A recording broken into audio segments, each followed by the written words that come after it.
I've fallen! I've McFallen! Hello and welcome back to my YouTube channel. My name is Beth, and if you're new here, then join my little family. Today is actually an exciting day because I have got 90 subscribers. I know that does not sound like a lot, but in YouTube, I think YouTube is really difficult to gain subscribers. So I'm actually so over the moon. It means the world to me, so thank you so much.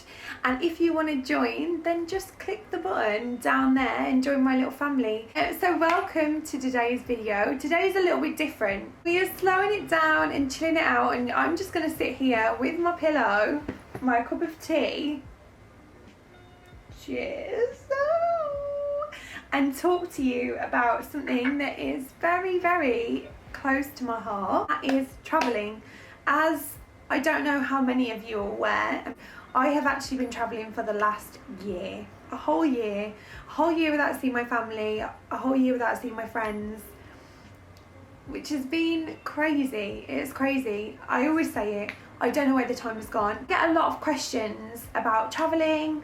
I have had numerous messages about how I went about it, planning, all of that. So I thought I would just do a video, just sat down talking to you guys about the truth about travelling.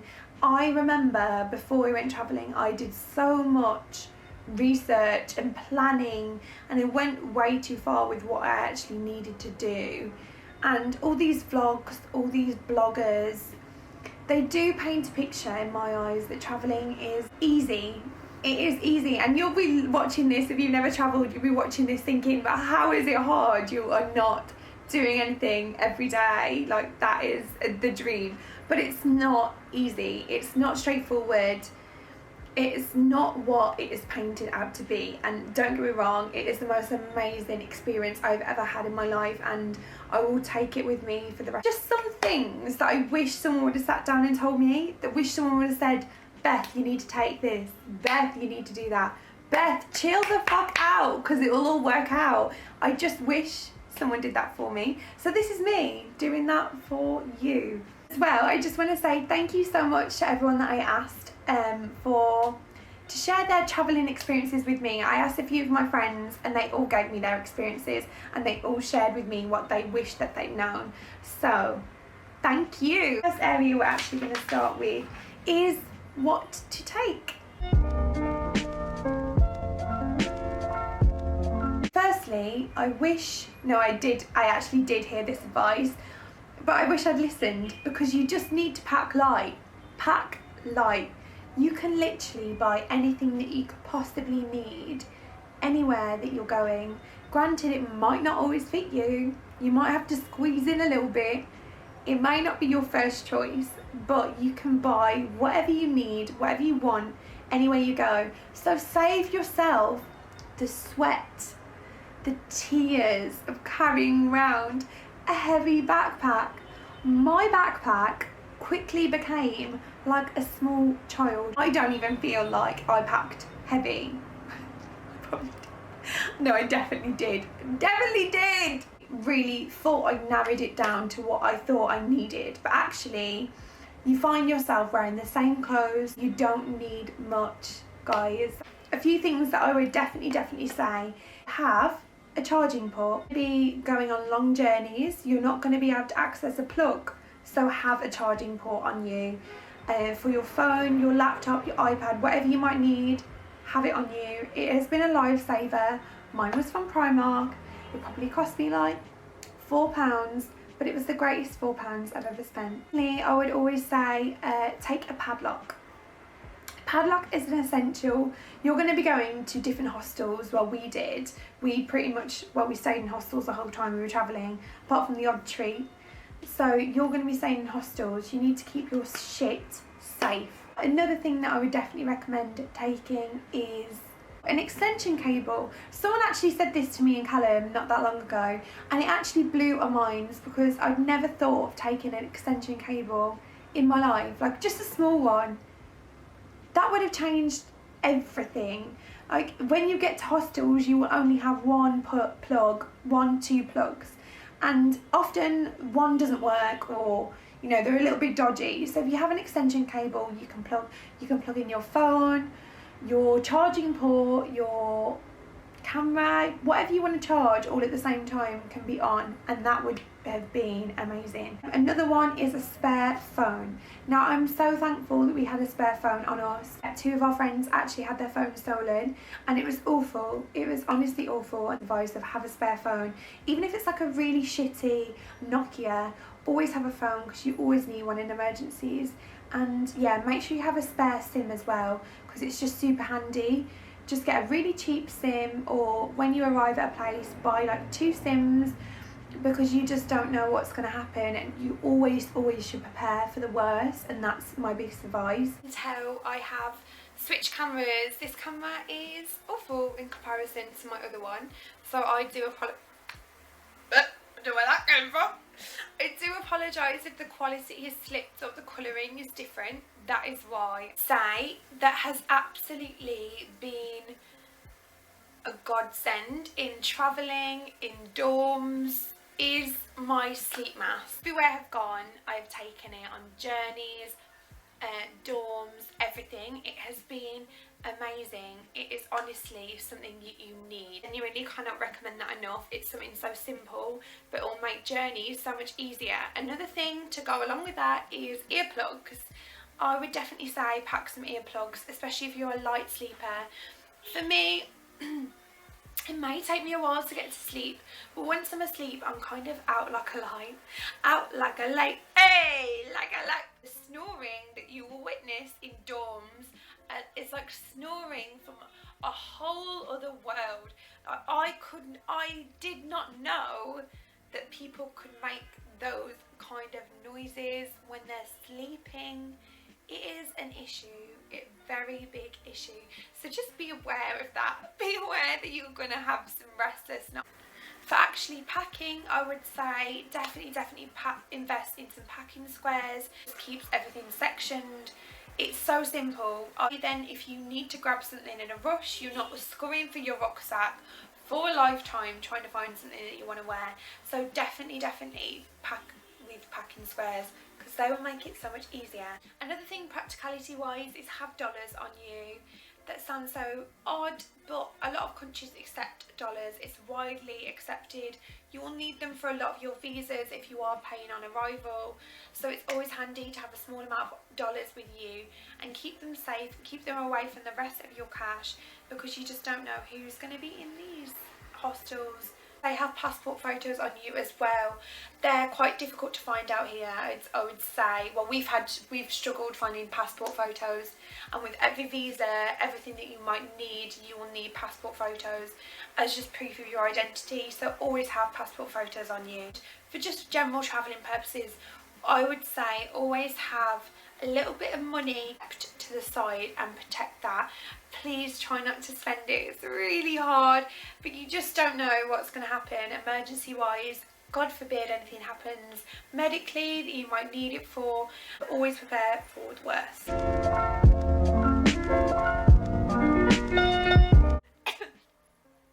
What is this piece of hair? Hello? Go away. On to the next thing is travelling itself.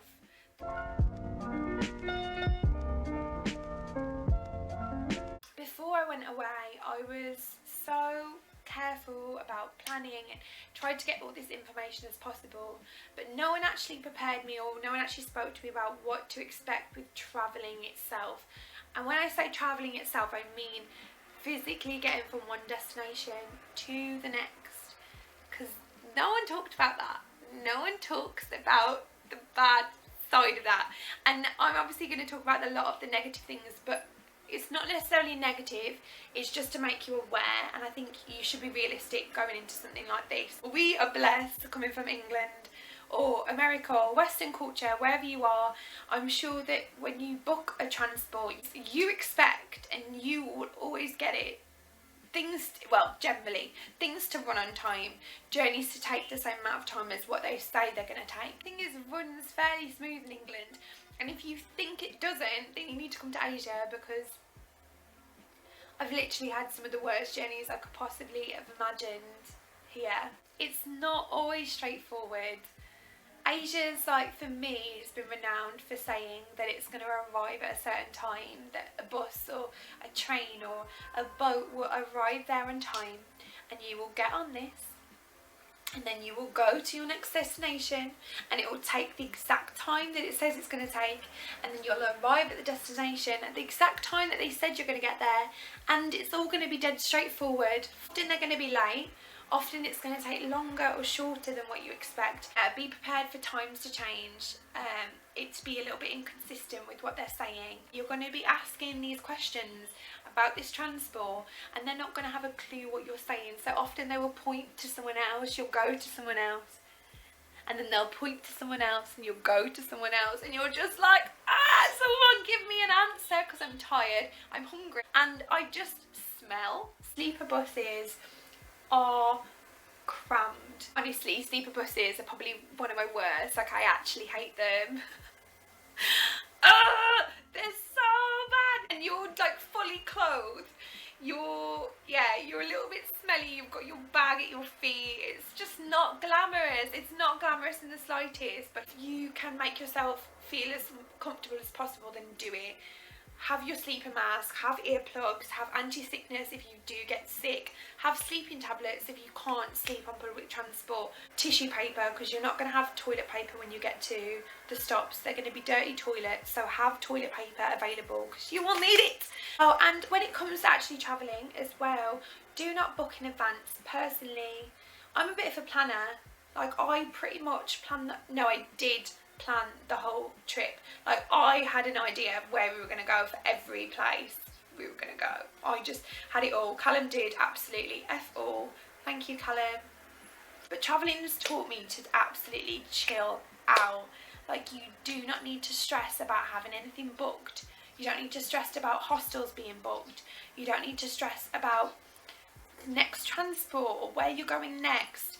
My biggest tip for the travelling side of things is go with the flow. The only thing that we did was book our first night's accommodation, and we booked our flights one way, and that was it.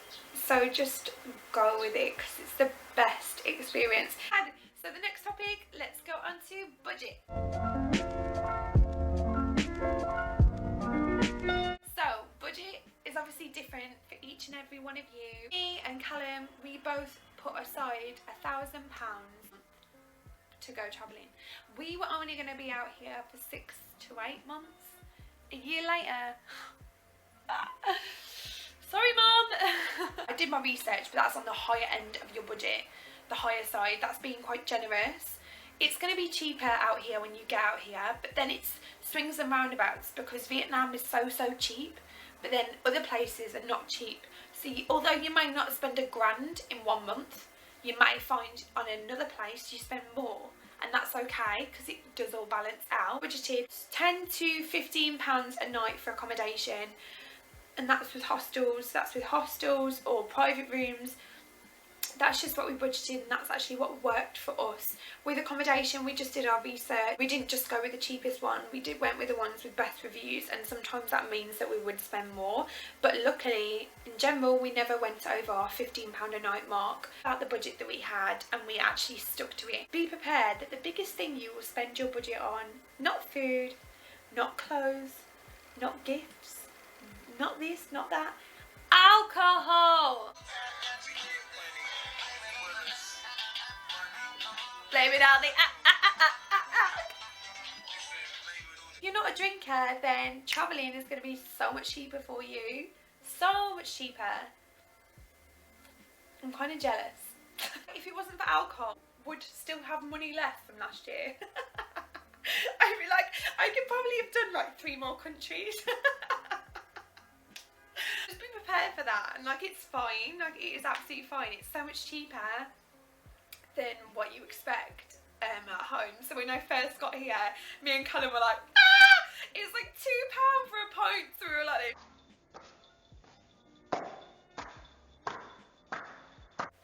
I've McFallen. So that's all I'd say for budget. We gave ourselves a set amount per week, and we always tried to cut it down as much as we could. Just enjoy it.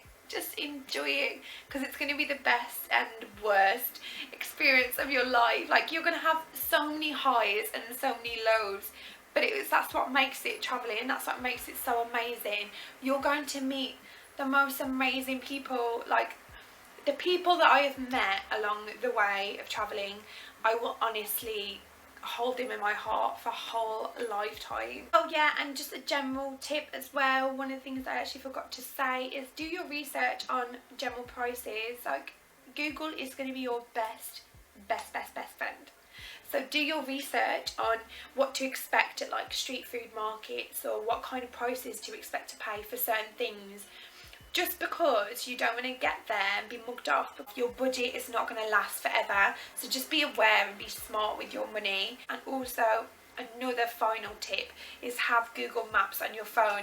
On Google Maps you can download offline maps, and that will be for the area. So whenever we were moving, whenever we were going somewhere else, we always downloaded the offline maps for that place, so we had it the next day. And always have your hostel's information saved on your phone in the language, in the local language.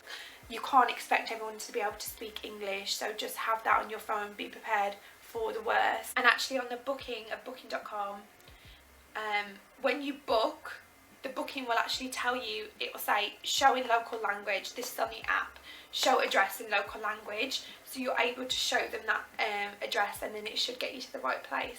We finally got to the end of the video. I really hope that has helped and that it's not too much of an information overload.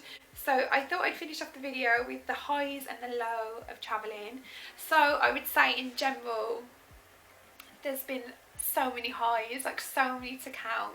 This has been the biggest high that I've ever had. I don't know, it's just opened my eyes to so much, so many cultures, so many people. Absolutely life-changing, and I'm so thankful that I've got to do this. One of my lows, there's been like very few, like in comparison to the highs, there's been like a minute number of lows. Yeah, I'm going to say probably one of my lows with journey. It's always a journey going from Koh Rong, Sam Loem in Cambodia to Koh Rong. In theory, it should take about, I think it was about 2 hours or an hour and a half. Why are you beeping?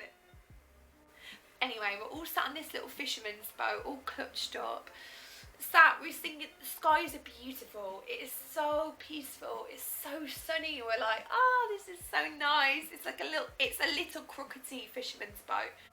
And we looked up and the sky went completely black, like black. And then we were like, shit, the rain, the storm.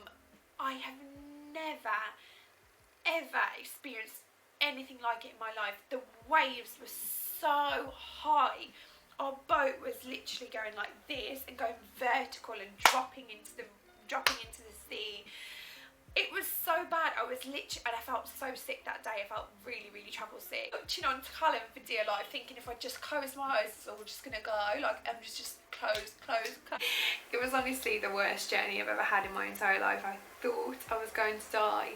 Callum looked dead calm and collected, but he was like, no, we were gonna die. But then we can laugh about it now, so it's not all that bad. But it was definitely a low point in our travelling experience. Overall, it's honestly been the best thing we've ever done. I really hope that you like this video. If you do, then please subscribe and join my little family. There is videos every Wednesday. You've got me every Wednesday. So yeah, that's not going to change anytime soon. So stay tuned for the next video, and turn your little notifications on. I don't know why I'm doing this, but turn your notifications on so you know when I'm going to post. Until the next time, have the best day, and yeah, goodbye.